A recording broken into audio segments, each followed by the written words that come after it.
Everyone thinks they know Donald Trump. Trump, the real estate mogul. Trump, the reality TV personality. Trump, the politician.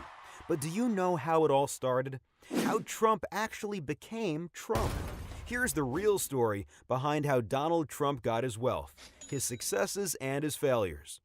The story started well over a century ago with Donald's grandfather, Frederick Trump. You see, real estate runs deep in the blood of the Trump family, and Frederick was actually the first Trump to own a hotel.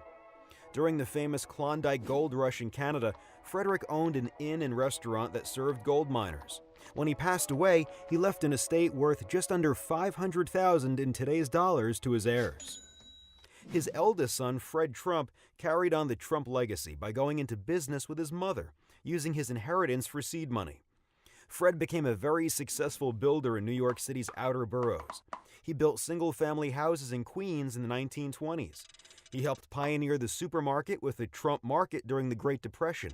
He even built barracks for the Navy during World War II.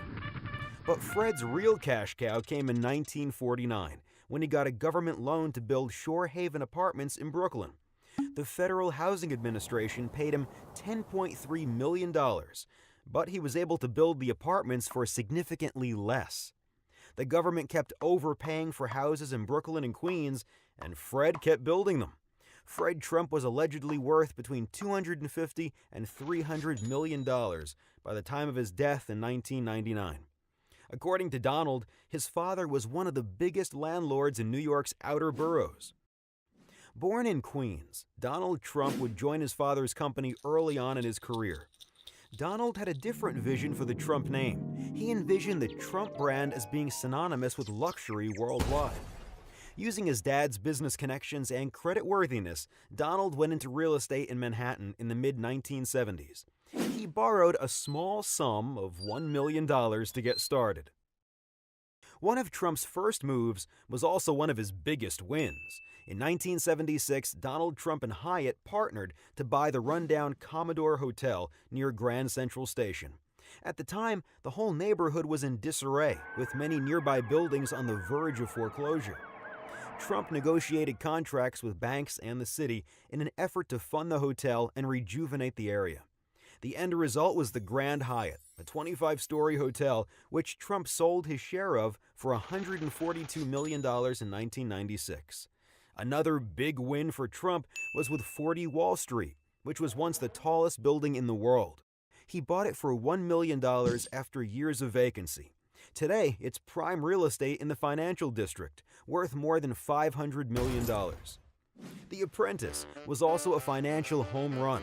As the show's host and executive producer, Trump raked in $1 million per show for a whopping total of 185 episodes. But like many businessmen, Trump's career also had its share of failures.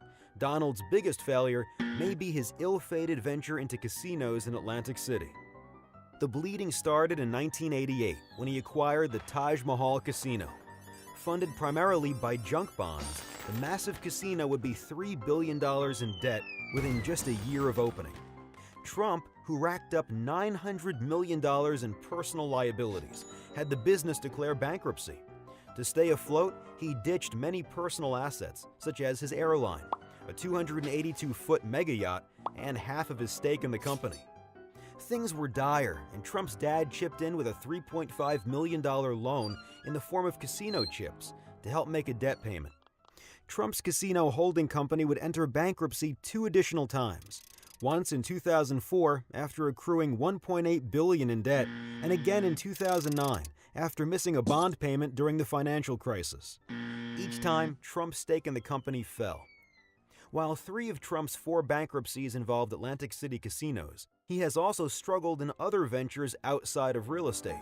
Trump Airlines, Trump Vodka, Trump the Game, Trump Magazine, Trump Steaks, and Trump University were all destined for failure.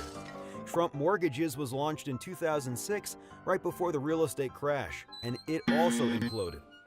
According to Trump's campaign, he is worth in excess of $10 billion. However, he has been accused of artificially inflating his net worth. Forbes and Bloomberg News both have drastically different estimates of his wealth. Using the middle-of-the-road figure from Forbes, here is how Trump's wealth breaks down. About 7% of Trump's net worth is in cash and liquid assets, such as investments. 8% is in golf courses, and 4% is in his toys, such as his helicopters, penthouse, or Boeing 757. The majority, however, is in real estate, with Manhattan properties alone making up about half of his total portfolio's value. Now that you know the real story behind Donald Trump's wealth, his successes and failures, and the help he got along the way, it's time to see how he actually did as an investor. Go to The Money Project or our YouTube channel to subscribe and get our next video evaluating Trump's investment return over the years. Is he a great investor, or did he just get lucky? Find out in our next video.